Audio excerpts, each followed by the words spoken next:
The election's coming up fast, and if you're like most Californians, you got this handy voter guide in the mail. But it's pretty thick, and you don't know if you have time to read it. So here's my take on 17 propositions. Turn to page 41 in your voter guide, and here's a handy little reference. You might want to tear it out and keep it handy as we go through the propositions. But as you can see, this biggest chunk here, more than half, that's between $65 and $70 billion, is what we spend on education. I know, we're all shocked. We're constantly being told we're not spending enough on education, we want more, more, more, but that's reality. The next two pieces of the pie here are healthcare. That includes Medi-Cal. And then the last chunk here is everything else. So now that you have the big picture, let's go look at one proposition at a time. Proposition 51 is brought to us by, guess what? The people with the biggest piece of the pie. Apparently $65 to $70 billion a year just doesn't go as far as it used to. So this proposition proposes that we use bond funding,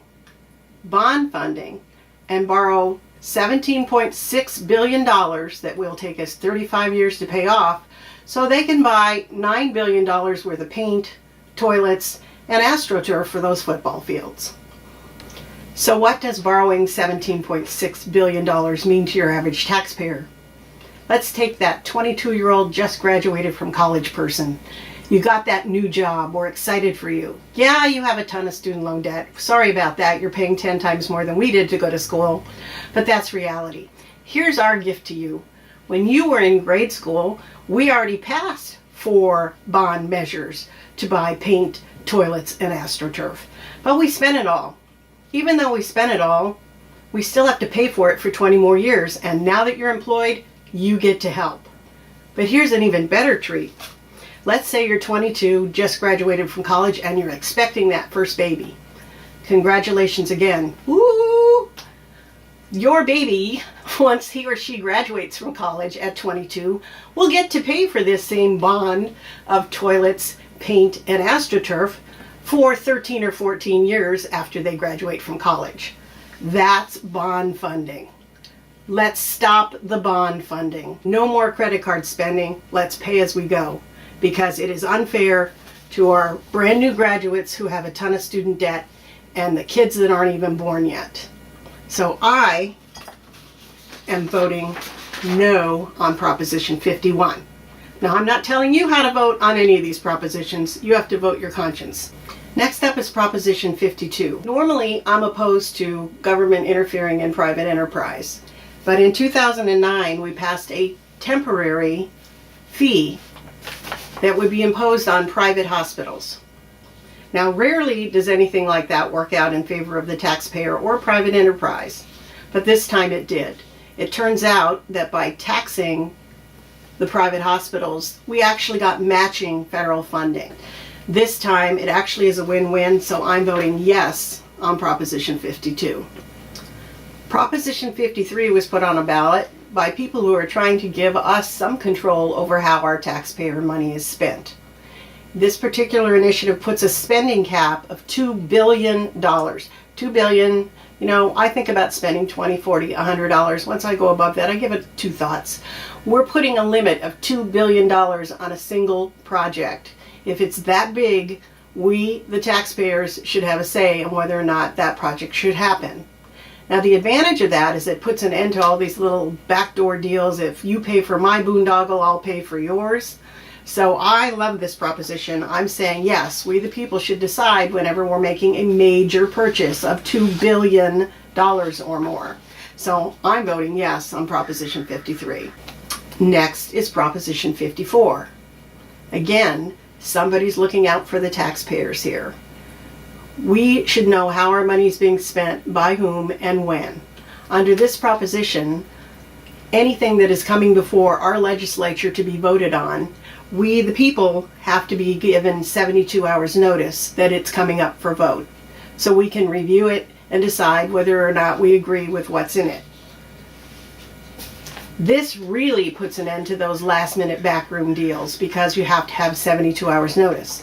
But in addition, this proposition will videotape and make the videotape available online of all legislative sessions. I'm voting yes on Proposition 54. Now we're up to Proposition 55. let's take another look at that $122 billion pie that we in California spend every year. 4 years ago, the two biggest spenders, education and healthcare, said their share of the pie wasn't enough, even though it's 3/4 of the pie. And the Governor Brown wanted to balance our budget.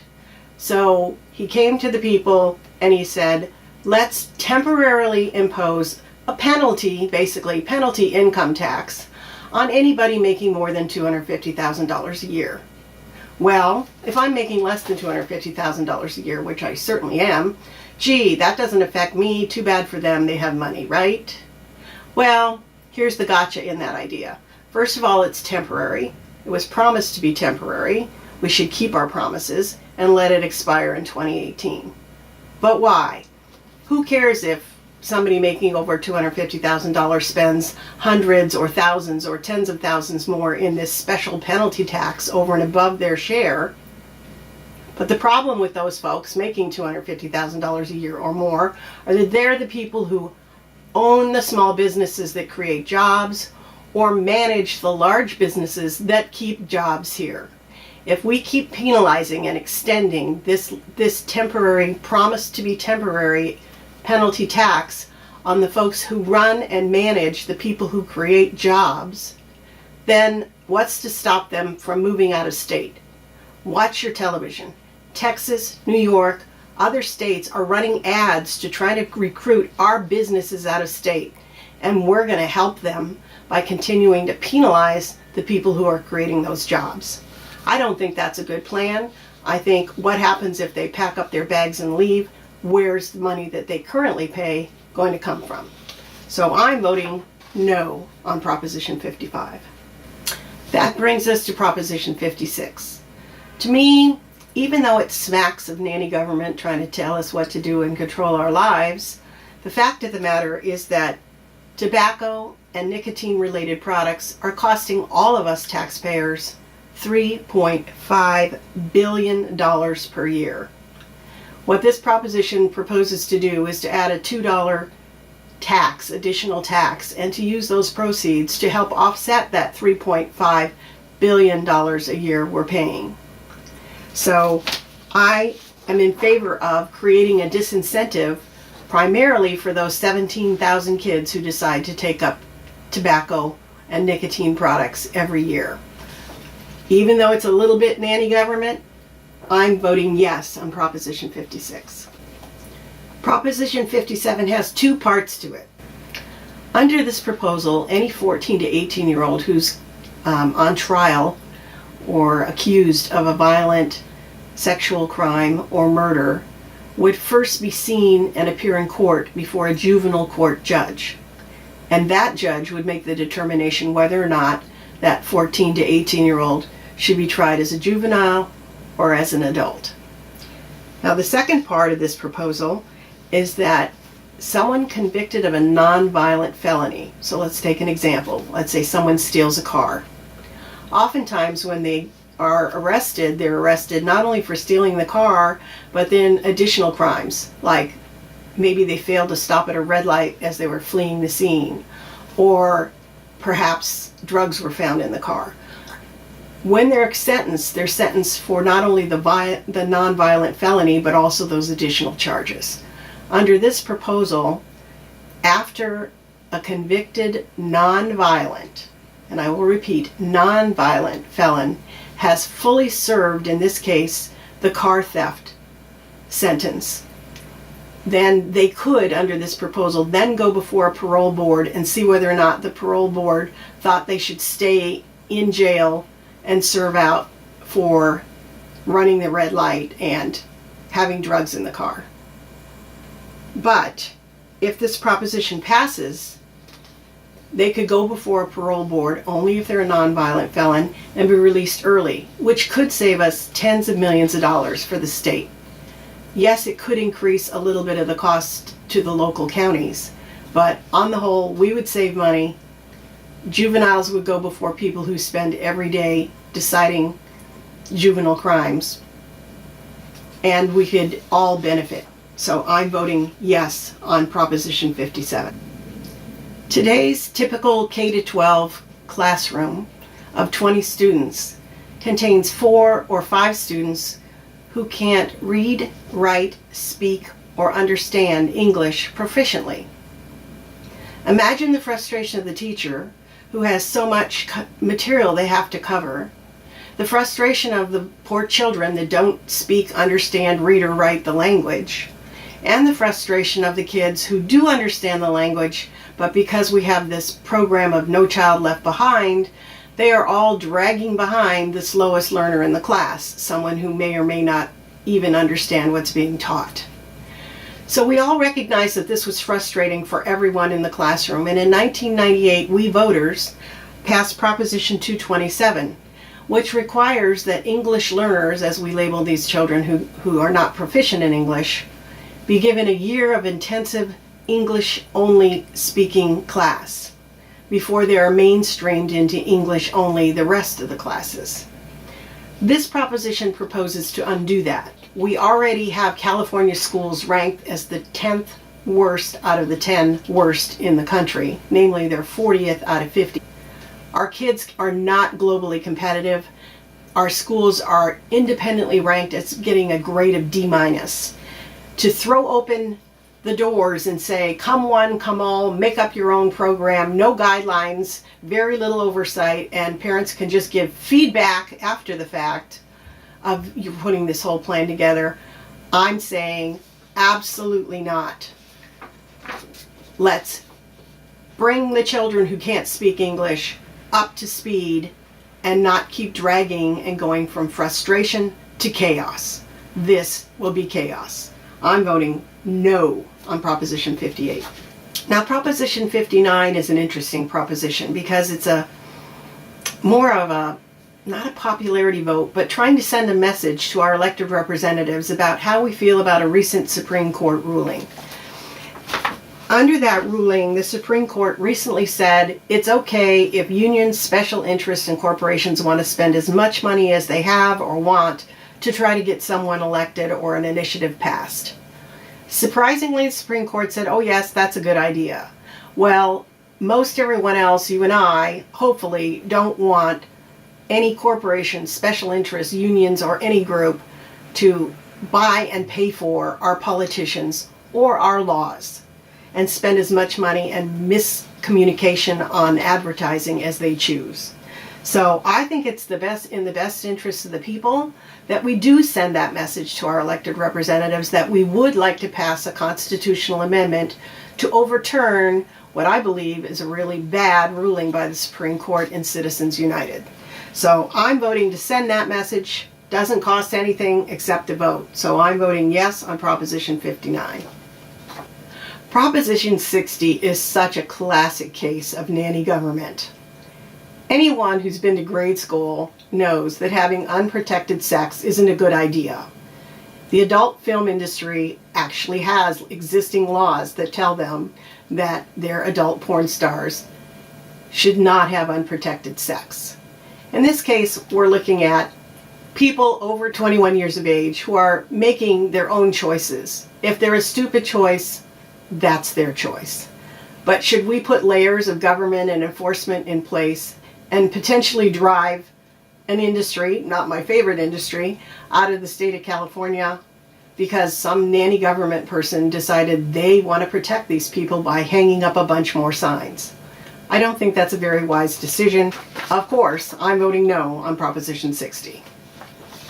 Now let's look at Proposition 61. Currently, drug companies sell their drugs to veterans for the lowest price of anyone, anywhere. They've been doing that for years. Whether they make money or lose money, how much they make, how much they lose, nobody knows. Now, some probably well-intentioned people in the state government decided, gee, we might be able to save money if we force drug companies to give us the lowest price that they charge veterans. Seems like a good idea on the face of it. But let's be real. Drug companies have to make a profit. So, who might end up getting cheaper drugs if the drug companies are forced to charge the same amount as they charge veterans? CalPERS folks like teachers, firefighters, city council members, but also people in prisons, college students in the UC and the CSU system, hospital patients, and more. So if you take the side of veterans that are getting a certain price, and now you grow that group to include all of these other government employees and entities, then the drug companies, logically speaking, can't afford to give the same lowest price to everyone.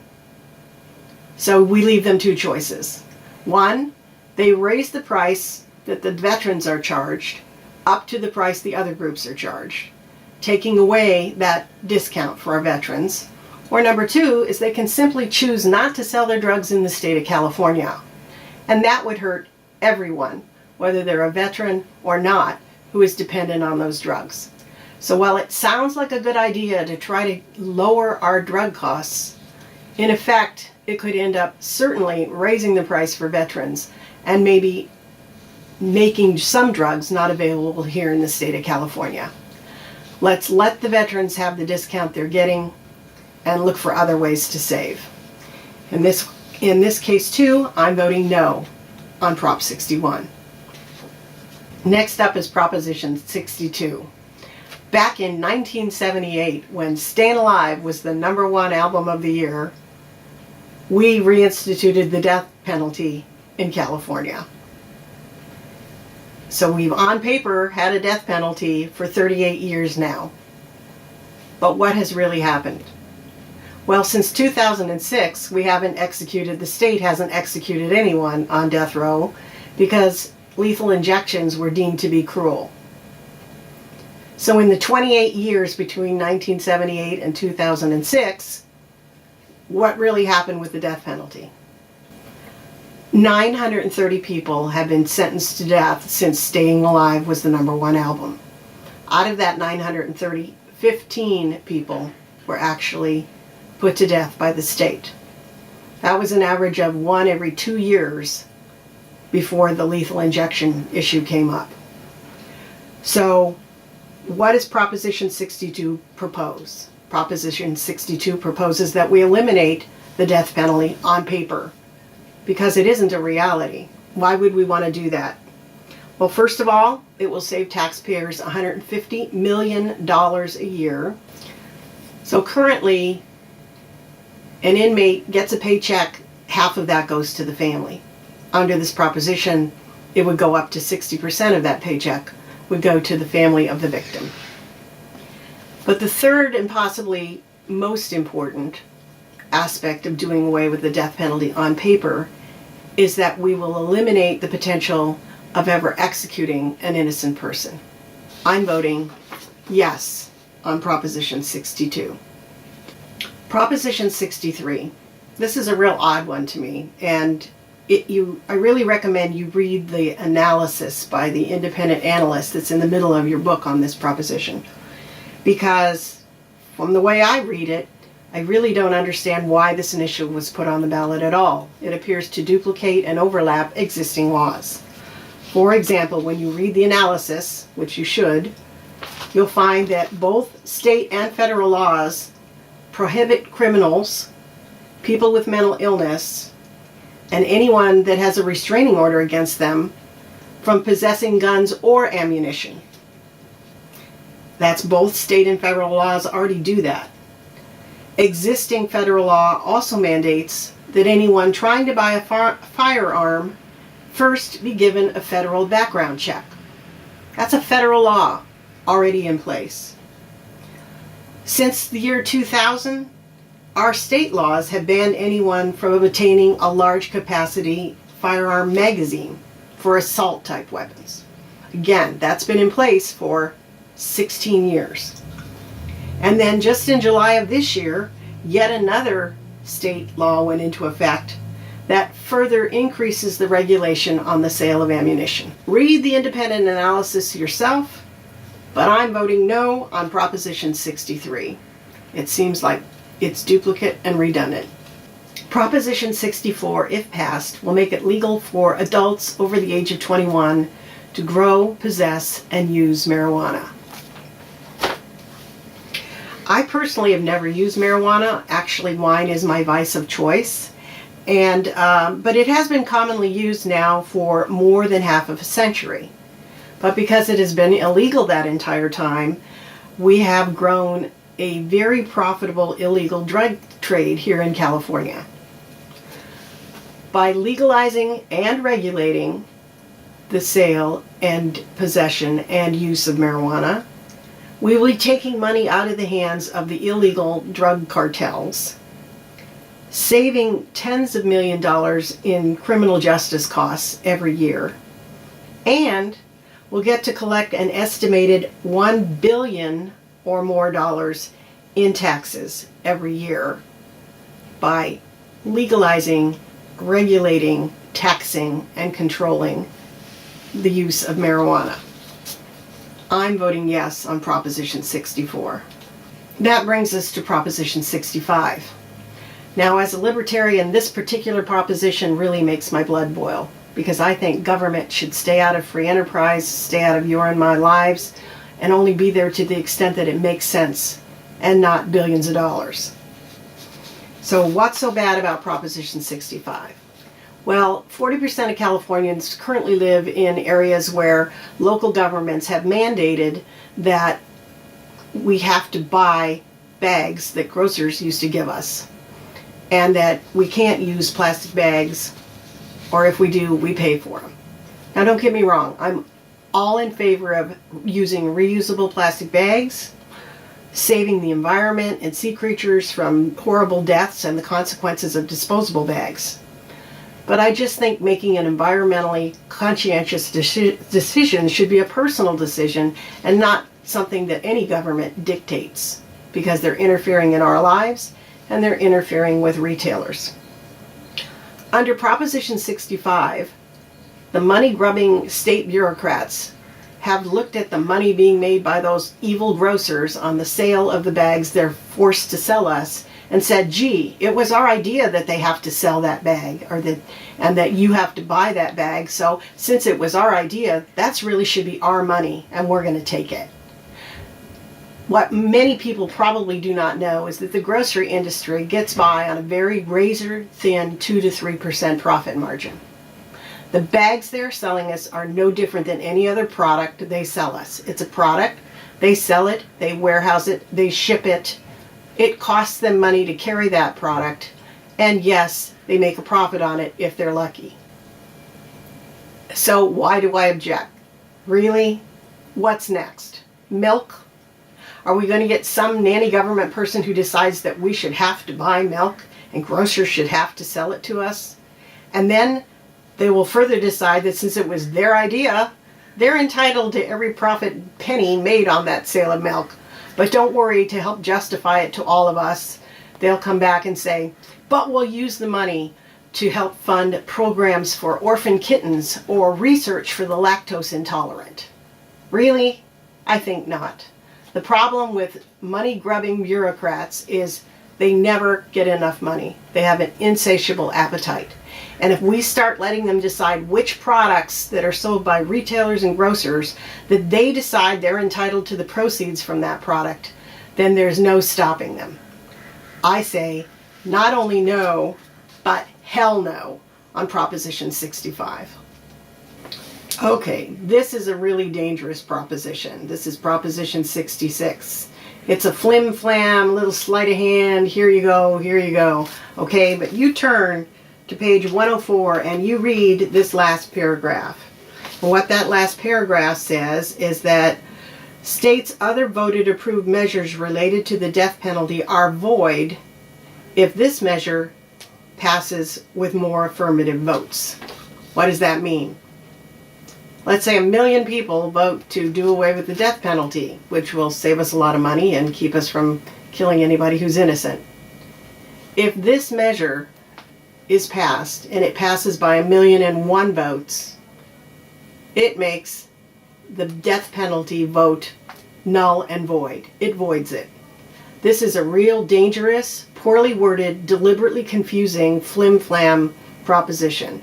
And I am definitely voting no on this proposition so that what the people decide with respect to the death penalty will stand without this proposition getting in the way. Last but not least, we have Proposition 67. Now this is one of those crisscross applesauce votes that you get to do where there's two propositions related to the same thing on the same ballot. So let me simplify it. Go to page 111, look at the crisscross little diagram here and decide what you think. If you think that grocers should keep the profit on the sale of the grocery bags they sell, that it's really their money and not all of a sudden the state government's money, then you want to vote yes on Proposition 67. If you think that it's a good idea for the government to pick and choose what products they're going to start stealing the proceeds from, then you want to vote no on Proposition 67. I'm voting yes. Most importantly, you have to vote your conscience, what you think, and get out there and vote. And God bless the taxpayers of California, because we spend a heck of a lot of money. Thank you for watching.